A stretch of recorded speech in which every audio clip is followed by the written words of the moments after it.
John Spencer, Executive Director of the Urban Warfare Institute, and Moshe Lavi, okay, the brother-in-law of 47-year-old hostage Omri Miran.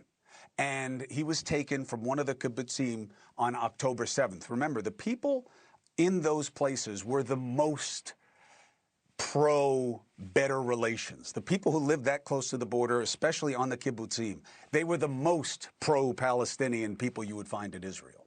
That's the irony of them being attacked. Both of you, thank you. Moshe, I start with you. How are you controlling head and heart about what this means or could mean for your family? Thank you for having me, Chris. I try to be the rational actor in my family and be grounded as much as possible. We've been in this situation several times in the past 2 years where a deal was announced imminently, and yet nothing has happened eventually. I do see a lot of buts, and I saw some of the stipulations Hamas put forth. But as you said, it's a positive progress. And President Trump is clear that there is a path here for a resolution to the conflict and the release of all the hostages, including Omri, who will return alive, to my sister Lishai and my 2 nieces, Roni and Alma. God willing. So, John, is there cause for optimism here that has not existed before? Well, first, Chris, congratulations on the show. Of course, I'm a big fan and all your hard work. Absolutely, this is new. Hamas has never said that they would release. There are buts even in their statement, even in that paragraph. But I think there's absolutely optimism. I wouldn't say peace. I would say peace for these hostages that shouldn't have been taken and their families. Absolutely, that peace will come. But there are 19 other points in this peace plan that would lead to peace in just that region that have to be addressed. And there are some buts in the statement. But absolutely, Hamas has never been willing to say we will release all the hostages, and we still have to wait. And I think this is a little bit of psychological warfare to say, okay, are they seriously saying that they agree to that point in the plan, that they will release for 2,000 basically Palestinian life-death sentence people and those taken after October 7th? If that's amazing. And like you said, President Trump and everybody else should be very optimistic, hopeful, and even happy about that. Here are the two hardest questions. First one is for you, John, and Moshe, then I'm going to ask a question that I think is going to be hard for you to answer as honestly as you may want to, but it's a very important question. John, one is strategy. One is a social question. So the strategy question is, these are terrorists who do not want to go anywhere if that means giving up power. So they're not going to just say yes because it's the right thing. What is the leverage involved? What is the give that would make these people give up the only thing that matters to them, which is power over their own people?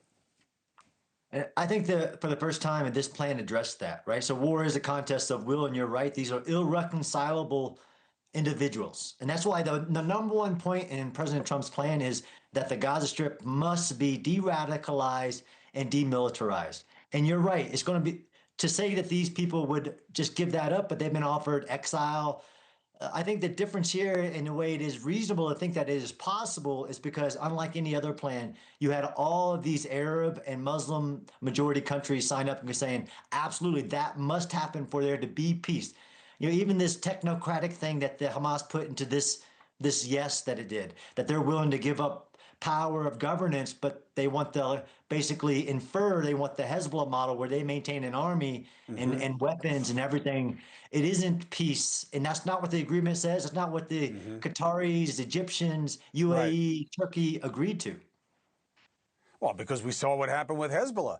And, you know, by the way, they're supposed to be disarming also, and we know that that process is not going the way it was anticipated. We just don't talk about it because we can't focus on two things at once, even in one country on two different borders that's the size of New Jersey. Moshe, here's the hard question for you. And I will respect this criticism that I keep hearing, is that as a citizen, I'm asking you about this. There is no chance that Israel will not continue to go after the people that they believe were responsible for the planning and execution of October 7th, even if there is a peace deal. It will not end for them. They have to get as many as they can. The people will demand it, no matter what is signed. Do you believe that? I want to say that as a student of history and war studies and political science in the past, I recognize that war is inevitable, and this is not going to conclude the Arab-Israeli conflict, the Palestinian-Israeli conflict. This is merely one phase within a larger conflict that will take decades, if not centuries more, to resolve. We saw how many centuries it took Europe to become a relatively stable place, only in the later stages of the 20th century. So we will continue to engage against our enemies. We have no other choice. And I served for 6 years, and I understand that we have no other choice. At the same time, compromises have to be made at times in the short term to achieve those small victories. One of that victory include the Israeli society cohesion. It's currently suffering from a lack of trust between the public and the government as a result of the October 7th atrocity. And a lack of trust because we did not prioritize at times the hostages over other objectives. I understand how complex it is for Prime Minister Netanyahu and his government to maneuver all the international pressure, to maneuver the other war goals. But we have to take advantage of the fact there is an opening now, guarantees from President Trump, his amazing administration, and the international coalition he built.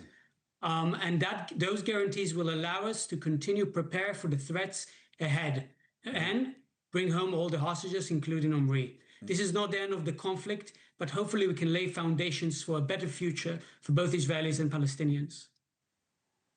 Hey, John, you should get this guy to come speak at the college. That was one of the most eloquent explanations of the tenuous nature of this dynamic that I've heard since we took this latest step. Thank you for that context, Moshe. I hope that your family gets something good out of this. Okay, I don't want to jinx it, but I hope for that. John, thank you for the perspective as always. Have a good weekend, brother. Thank you for watching. Subscribe below and download our NewsNation app right now on your phone, and you will get fact-based, unbiased news for all Americans.